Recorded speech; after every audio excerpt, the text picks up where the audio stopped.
Oh my gosh, you guys, if I could just tell you the things that I've seen in the last 5 years of driving this car doing gig working, you'd be amazed. You'd be really, really amazed. Some of it is bad.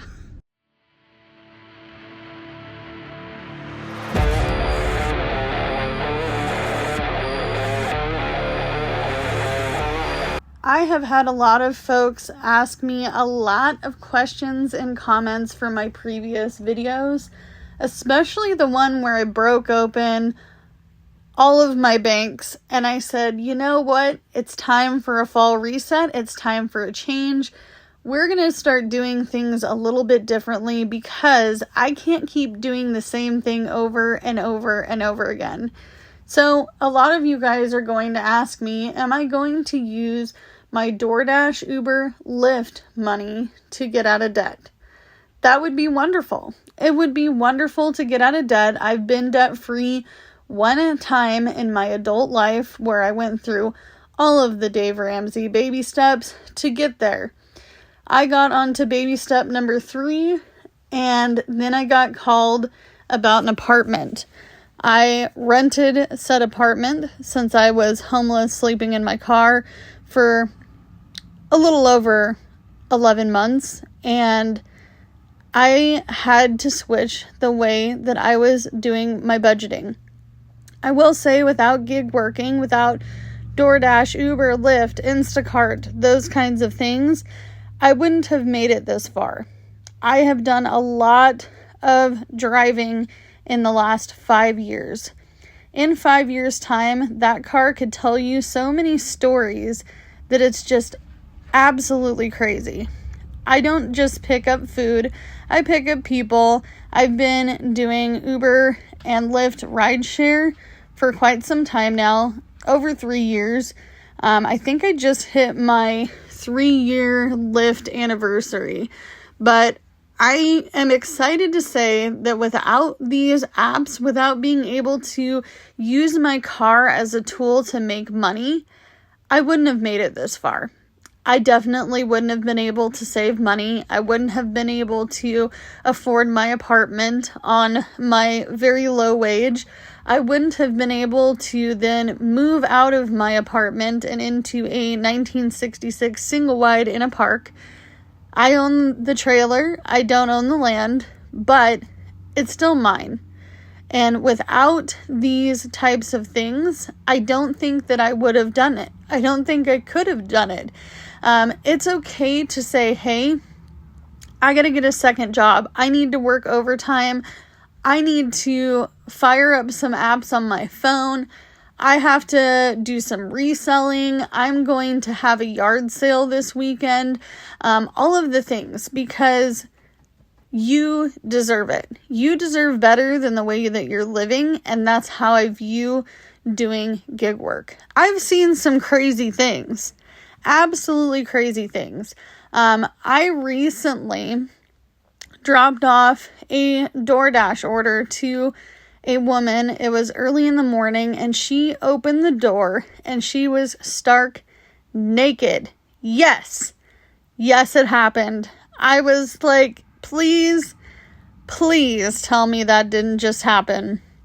It doesn't happen a lot. I actually don't even get a lot of crazy Uber Lyft pickups because I mostly drive during the day. I will work a few concerts here and there, and it's to be expected that you're going to get some crazy stories underneath your belt. And the reason that I say that is because we're working with customers.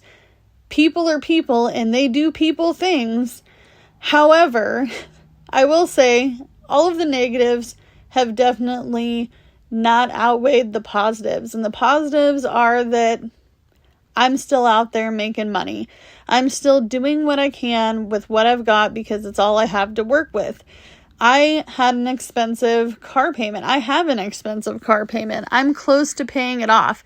I've used my car as a tool. I write off the loss equity in my loan. I write off my mileage. I write off my gas. I write off my insurance, my phone, all the things. You need to figure out which particular side hustle is going to work for you.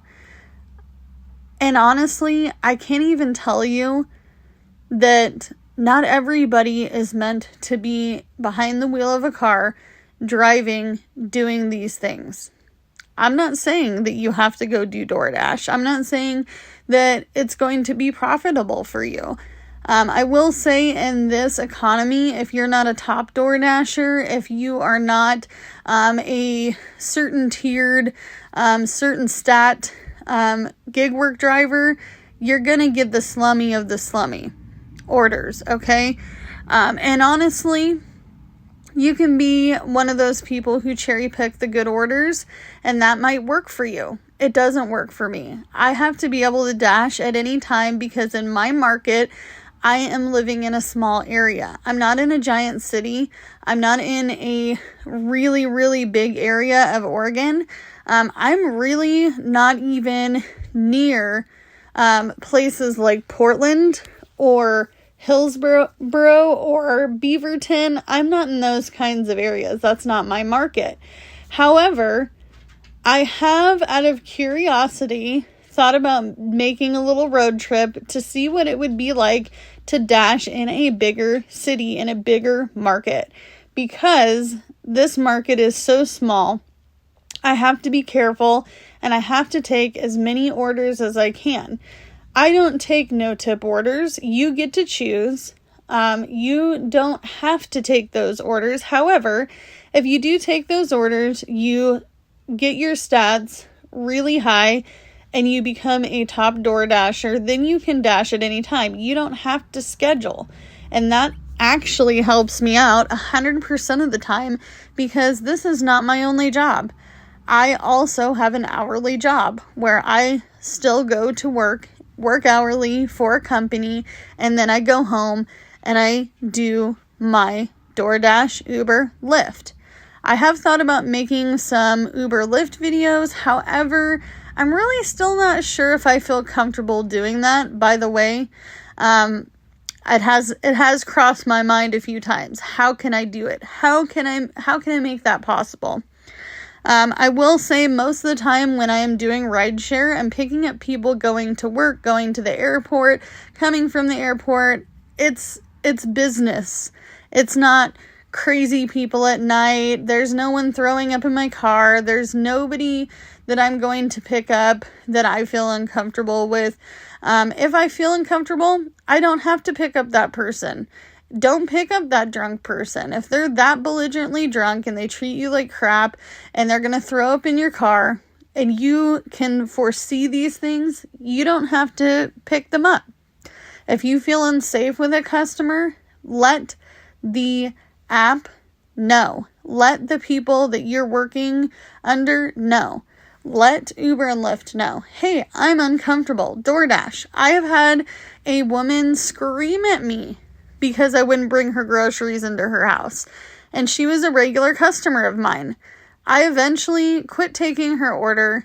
And then one day I accidentally got her order, which was under somebody else's name. And I ended up reporting her because I didn't feel safe. Those things are all okay to do.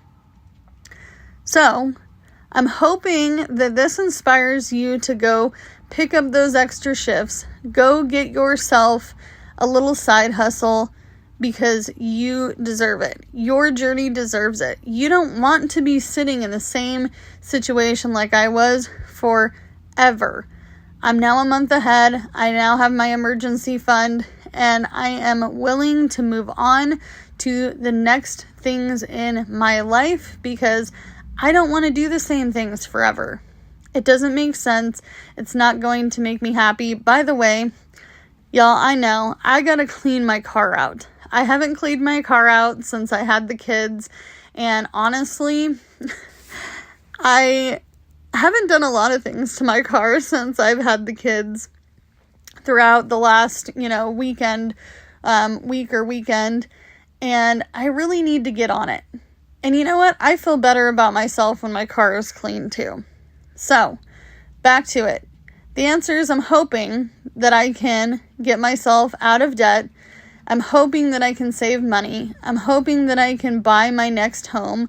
I'm hoping that I can do all these things by doing a little bit of extra work, gig working, and that I can continue on with my journey.